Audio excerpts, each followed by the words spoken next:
అసలు హనుమ యొక్క అనుగ్రహం కలగడానికి ఒకే ఒక ప్రధాన మార్గంగా చెప్పబడినది ఏది అంటే హనుమత్ ప్రదక్షిణములు.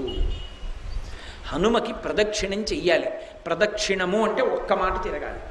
కానీ అది 3 మార్లు తిరగచ్చు, 5 మార్లు తిరగచ్చు, 7 మాటలు తిరగచ్చు, 9 మాటలు తిరగచ్చు, 16 మాటలు, 21 మాటలు, 108 మాటలు. పసుపు కొమ్ములు కానీ, బియ్యపు గింజలు కానీ, వక్కలు కానీ వీటితోటి ప్రదక్షిణం చేసేటప్పుడు నిండు గర్భిణి ఎలా నడుస్తుందో అలా నడవాలి. ప్రదక్షిణం చేస్తున్నంతసేపు కూడా ఒక శ్లోకమే చెప్పాలి. రామనామ భజన చేస్తూ కూడా ప్రదక్షిణం చెయ్యకూడదు.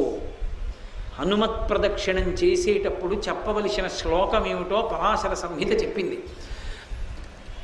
ఆయన దగ్గరికి వెళ్ళినప్పుడు ఆంజనేయం మహావీరం బ్రహ్మ విష్ణు శివాత్మకం తరుణార్క ప్రభం శాంతం ఆంజనేయం నమామ్యహం